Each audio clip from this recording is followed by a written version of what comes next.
This video is brought to you by Readly. Welcome back, you beautiful people. We are Gemma and Campbell and we are finally ready to get van life in Northern Ireland underway. Unfortunately, it does seem, however, that Northern Ireland might not be ready for us. So this is the situation we're facing. Height barrier. I'm in a motorhome though, and I just wondered if somebody was able to help us with the barrier. Hi there, we are Gemma and Campbell, and this washing machine on wheels is our home, Ellie the eldest. After spending the last 12 months touring the many different regions of mainland UK, the time has finally come for us to bring her on our biggest adventure yet. Last week we hopped on a ferry from Stranraer all the way across the Irish Sea to the emerald land of Northern Ireland. And for the next month, we will be touring this incredible part of the world, visiting the best sights and finding the hidden gems that we never knew existed. Join us on our big Ireland road trip and hit that subscribe button if you want to see more of what van life in Ireland is really like. But for now, let's check back in where we left off last week at a cute little campsite in the hills of Northern Ireland. So we have just woken up to our last morning here in the Highview Holiday Park in Northern Ireland. And I've got to say, after sitting staring out the window at this beautiful sunshine for the past few days, I am definitely very excited to get out and start actually exploring. Before we check out, however, we may as well use some of the luxuries that actually come with staying on a campsite, such as a washing machine. Oh yeah. The campsite also comes with dishwashing facilities, a heated shower block, and of course chemical waste disposal. And we got all this for £27 a night, which is not bad considering we have some cracking views. I am ready to get out and about and explore more of Northern Ireland now.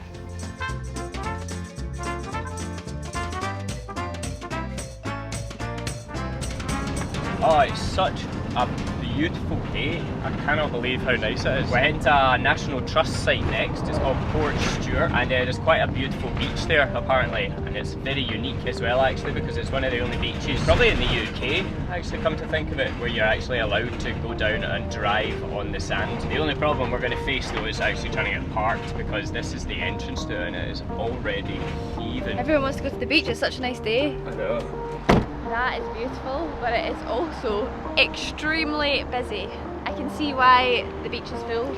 I have not seen a beach like that in years. Since the last time we were in Australia, like Gemma said, it's just miles of golden sands and the water is proper like rolling onto the shore.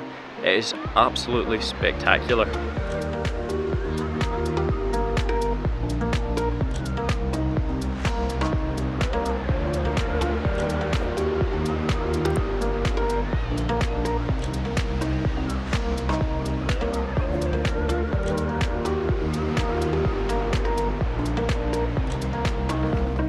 And literally just as we got down onto the beach, we bumped into one of our subscribers. Well, two of them actually, Alan and Annette. It was so lovely to meet them. We've just had a big long chat about travels and all things along the north coast of Northern Ireland. So yeah, they've given us some good tips. And they've said that actually at sunset, this car park gets quiet and maybe we could bring Ellie on. So I'm still keeping my fingers crossed for a good sunset here and bringing Ellie onto the beach. It always just makes my day though when people actually recognise us in public and come up and say hello, because it's just so nice to meet like the community that we've actually built on here. We're very fortunate.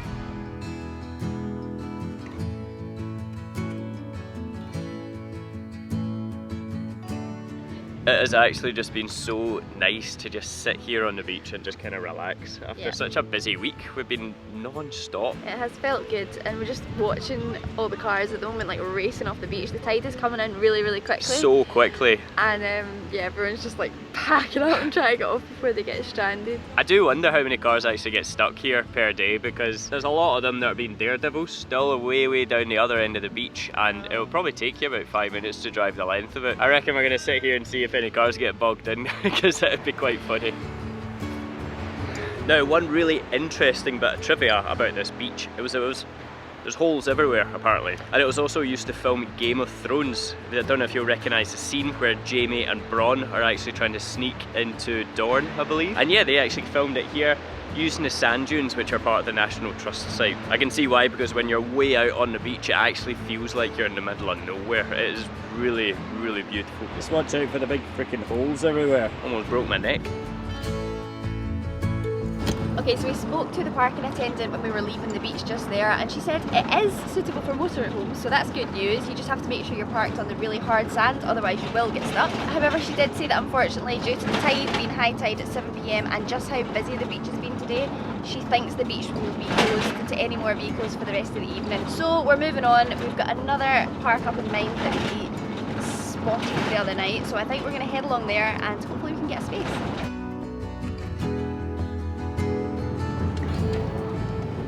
Loft. Van's already all parked up here. Oi, oi, oi, oi, oi.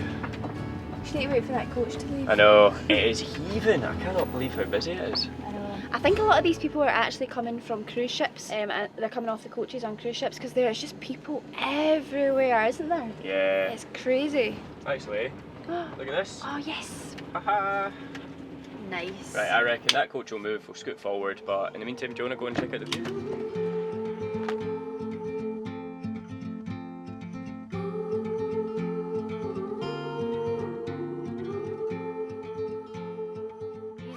Are absolutely amazing. You just see all the way along the coast. Cliffs are so dramatic. You can see the white sandy beaches over there as well. It's absolutely beautiful. It's amazing. Wow, I am absolutely speechless. Like, this landscape. You know, it reminds me of the Great Ocean Road. It's like the only kind of thing that's similar to this is the 12 Apostles and London Bridge and stuff like that, because it is just crystal clear blue water, gorgeous blue skies, and the coastal path is just absolutely mind-blowing. It's so beautiful. Wow, why didn't we stop here the last time we were in Northern Ireland? Absolutely beautiful. At the moment it is like really busy, obviously with really lots of tourists kind of heading around this region, but we're going to go and park up, have some dinner, and I think it's going to be a cracking sunset tonight.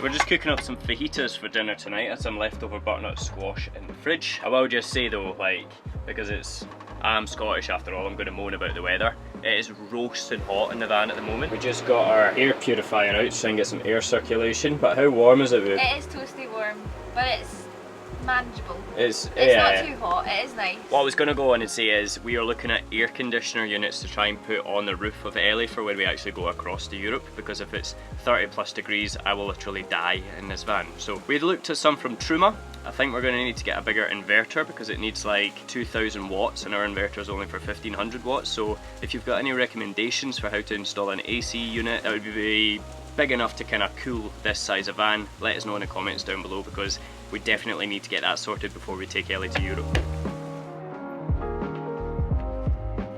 Now how good does that look? That's the stuff.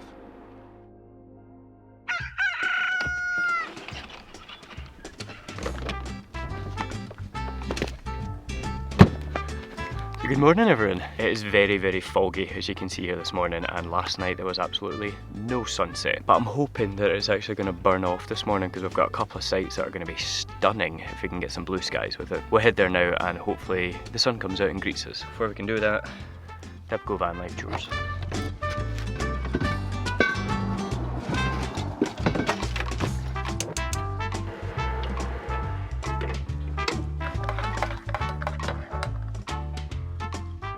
And so one of the reasons why we're so excited to get out and start exploring Ireland is because we've been planning this trip for months. And one of the things we've been using to help us plan is actually the sponsor of today's video, Readly. Now as you guys remember, we've been using Readly for months now. We actually started using it at the beginning of the year, and we just think being in the van, it is such a space saver because we don't need to worry about having a million different travel guides and magazines cluttering up the entire van. It's also been really good because we managed to actually download a load of Ireland magazines and travel guides and actually read through them on the ferry. Now when I was actually looking through the Ireland magazines, there was a couple of sites that really caught my eye because of their significance in filming locations and just stunning natural beauty, and that's where we're going to go and check out first.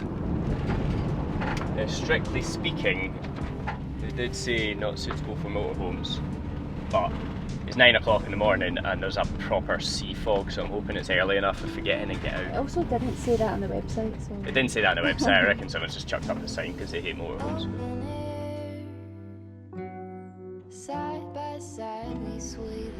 So this is Balintoy Harbour and it's looking super cute and moody in the sea fog, and this was actually one of the filming locations across multiple scenes in Game of Thrones. You might actually recognise it, but we found that out from the magazine that we were reading on Readly. And yeah, I actually do recognise it from some of the scenes in Game of Thrones. We are big Game of Thrones fans, so we were excited to come and see some of the filming locations. It looks like you can also go out kayaking from here. There's some little boats.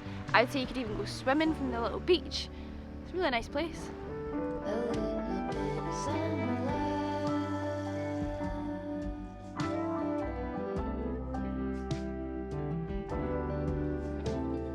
Now it is just a real shame now that it was so foggy down at Balintoy Harbour, but it is such a beautifully little peaceful location and I'm very glad that we actually read about it on those magazines and knew to actually go and check it out. So if you are planning any trips this summer, make sure you go and check out Readly because they've got loads of different types of magazines, not only travel, they actually have a bunch of different recipe magazines as well. And Readly are actually doing a deal just now, so if you go and click the link in our description box below, you'll actually get 2 months free, which you can cancel at any time if you're not absolutely loving Readly like we do. But yeah, our next location is also a place we were reading about in a magazine, and I cannot wait to go and actually check this place out because last time we were in Ireland we did go here, but we didn't go and do the full experience that we're going to go and do today.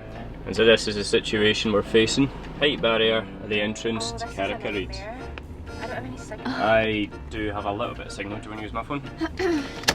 And then they basically say to phone when you arrive on site and they'll come and open up the barrier. Why don't you just open up the barrier first thing in the morning? Now that you know that there's National Trust members that pay, you know, a fee. Hello, I have tickets for the Carrick Road. I'm in a motorhome though, and I just wondered if somebody was able to help us with the barrier to get parked. Well, it doesn't look like that sea fog is lifting. Why did we book this for 10 AM? I thought 10 AM was going to be a good time. What is really cool about this spot is on a clear day you can actually see all the way across to Scotland and the Isle of Arran. Do you think we'll see that today here, babe? Whereabouts is it? Arran Island. Alright, here we go.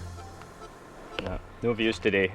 A little bit disappointing, I'm not gonna lie. So the Carrick rope bridge actually dates back over 100 years and it was originally used by fishermen who would go across to this little island just over there to go and check on their salmon fishing nets. But the bridge they used back then was definitely a lot sketchier than it is today. I think it was like one bit of string basically, and they would like haul it across when they had to cross over and then kind of take it back across when they were finished with it. And it's a 100-foot drop, isn't it, babe? I know. Well, all I'm going to say is I am most likely going to get jelly legs. I should possibly have wore closed shoes, and at least it's foggy so I can't see the bottom. That's right. That's kind of what I'm thinking. Try not to think too much into it. That is a steep staircase. No pressure, there's only people waiting.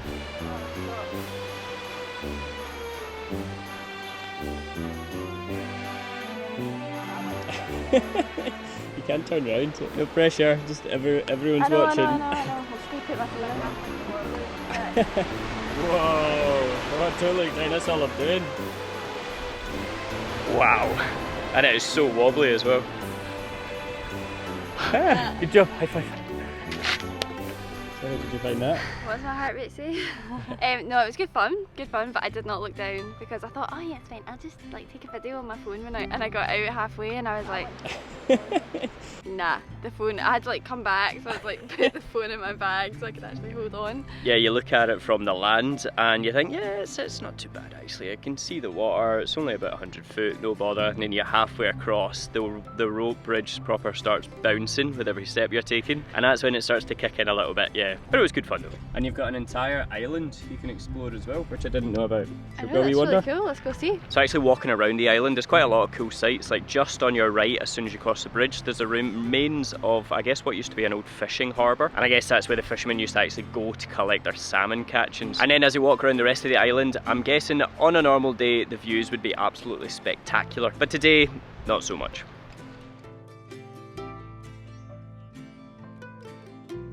So how did you find that then? Well, it was good fun. I'm disappointed that it was foggy because now we've just driven, it's like literally as soon as we drove out it started to clear, so we were just that little bit too early, but it was still really beautiful, really moody. Cool experience, but I definitely got the old jelly legs. I don't really know what it is because like my brain knows, like I'm like, well the rope's not going to break, everyone's doing it, like it's not a big deal, and then for some reason my legs just like turned to jelly. I don't know why. It's a beautiful car park though. Oh, that's official. Ellie's driving on sand. And she's not got stuck. Yeah. God, this was an accident. I know. I did not realise this was going to take us down to the beach. I know. Oh god. How do we turn? And yeah, so it seems like we have literally just accidentally come and parked Ellie on the beach. I didn't quite realise that this road was going to take us down onto the beach, and I didn't really plan on bringing Ellie onto the beach because I wasn't sure she'd be able to handle it, but she's faring so far. So we're going to get the deck chairs out, have a little kind of picnic, maybe have a barbecue later on, and just chill out and enjoy the rest of this night. Now I feel like I'm being a little bit extra, but do you know what would be quite nice? What's that? A wee windbreak. I know it's not that windy, but everyone else has a windbreak, and I feel like I'd be a true beach person if I had a windbreak. One thing we do have, however, we treated ourselves at a shop the other day. Bon gelati. I'm back in Italy again. What one would you like, babe? Cheers. Oh, I'm back in Amalfi Coast again. Alright, we were just chatting and that ice cream has got me missing Italy so much. What we're gonna have for dinner? Get the old Ooni oven out. Yeah, we're gonna have some pizza on the beach, but I need to make the dough first. We've got about 3 hours to like make the dough and then help it rise. And we've never actually made it inside the van before in such a confined space. We usually kind of do it either outside on a table, but as you guys saw last episode, our table is broken, or do it in our parents' house, so this is going to be interesting.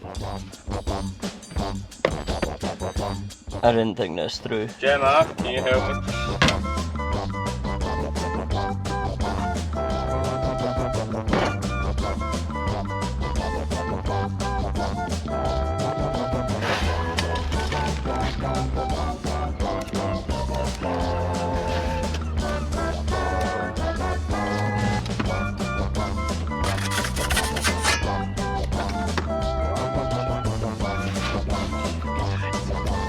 First taste.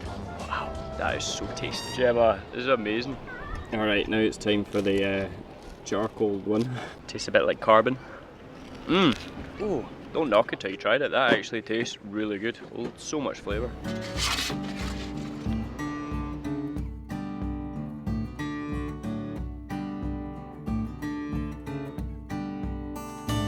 So we got Ellie onto the beach, but the big question is now, can we actually get her off?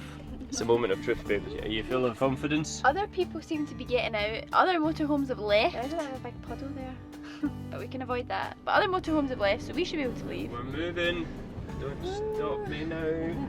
Oh, come on, Ellie, you can do it. Oh, we're onto solid ground, yes! Baby! First ever off-road. Right, Sahara Desert, here we come. Well, I have to say, that was good fun. There is definitely something cool about being able to drive your vehicle onto the beach and just pitching up without needing to lug all your stuff from the car park down onto the beach. It's really quite nice.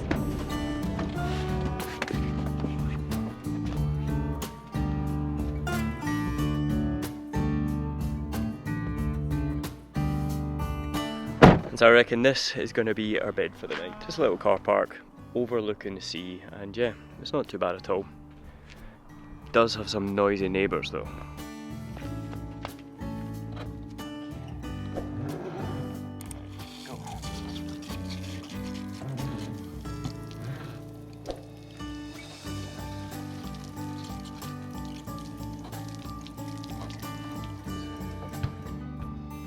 And so guys, we're going to call it a night here. If you do want to see more of our Ireland adventure, make sure you hit that subscribe button and join the gang. And don't forget to check out the link for Readly down in the description box below, and we'll see you again in the next one. See ya!